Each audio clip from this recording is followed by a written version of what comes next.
অবশ্যই স্বস্তি। শুধু আমার কাছে মনে হয় প্লেয়াররা স্বস্তির না, সারা বাংলাদেশের মানুষ স্বস্তি। কারণ আমাদের যে আপনার মাদের সাথে যে একটা রেকর্ড ছিল, গত 3 ম্যাচ জিতের পরে একটা ম্যাচ হারার পরে আজকে আমরা জয়লাভ করছি। তো আমার কাছে মনে হয় যে এটা কেরিগোস্ট আমাদের যারা প্লেয়ার আছে, কোচিং স্টাফ আছে, তার সাথে আমি মনে করি যে সাপোর্টার্স অনেক ইম্পর্টেন্ট। তারা আমাদের মাঠে এসে সাপোর্টটা দিচ্ছে যেভাবে, এবং কত ক্রেজি। তো এটা আবার পুনরায় এটা আমরা বুঝতে পারলাম যে আসলে ফুটবল অনেক ইম্পর্টেন্ট আমাদের দেশের জন্য। তো এই জিনিসগুলো আমরা অনেক এনজয় করি। উইদাউট সাপোর্ট আমার কাছে মনে হয় না মজা লাগে।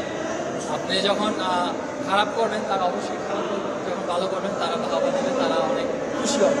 তো এই জিনিসগুলো আমরা অনেক এনজয় করি, এটা আমাদের মানতে হবে। আর যে প্রত্যেকটা খেলাই থাকে, তো আজকে আমরা জয়লাভ করছি, এটার জন্য আমরা এখন এনজয় করবো, সবাই খুব খুশি। শেষ মুহূর্তের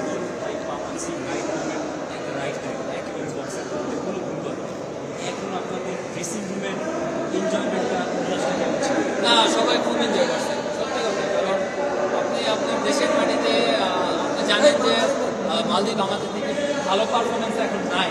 আপনি প্রথম ম্যাচ হারার পরে সেকেন্ড ম্যাচে কামব্যাক করবেন, এটা অবশ্যই পজিটিভ একটা ব্যাপার। এটা সবাই খুশি, সবাই অনেক এনজয় করছে ড্রেসিং রুমে, কারণ এটা ডিজার্ভ করি আমরা, এটা ডিজার্ভ করি, এবং ডিজার্ভের জয় কিন্তু আপনার অনেক খুশি হয়। তো আমরা সবাই অনেক এনজয় করছি, অনেক মজা করছি। তো আমার কাছে মনে হয় যে আজকের দিনটা আমরা এনজয় করবো। আবার নেক্সট কবে উইন্ডো আছে ওটার জন্য আমরা রেডি হবো, এবং ইন ফিউচারে আমরা আরও ভালো করতে চাই অ্যাজ এ দল হিসাবে, এবং দেশকে আমরা ভালো কিছু দিতে চাই। বছরের শেষ ম্যাচ, এটা আমাদের ইন্টারন্যাশনাল ফ্রেন্ডলি ম্যাচ, এটা আমার কাছে মনে হয় ইম্পর্টেন্ট ছিল আমাদের জন্য। কারণ জয়টা আমার কাছে মনে হয় নট অনলি আমাদের খেলোয়াড়দের কনফিডেন্স লেভেলটা বিল্ড করছে, এটা আমাদের দেশের যতগুলো সাপোর্টার আছে এবং দেশের মানুষদেরও কনফিডেন্স চিন্তা করছে।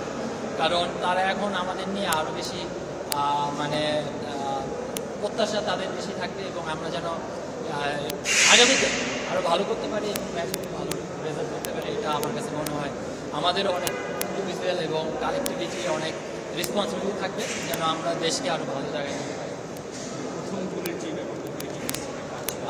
ডেফিনেটলি আমার না আইএলবি মানে ক্লিয়ার করতে চেয়েছিলাম, ওটা ওদের পায়ে যায়। তারপরে আমার কাছে মনে হয় যে আমাদের ওই জায়গায় অনেক তাড়াতাড়ি ডিফেন্ডিং করতে পারলে হয়তো ওটা ম্যাচ করতাম, কিন্তু ওইটা গোল কনসিড করার পরে কিন্তু আমরা ম্যাচ ডেফিনেটলি দেখেন একটা গোল দিতেই পারি। আমরা অবশেষে ম্যাচটা বের করেছি, এটার জন্য আমি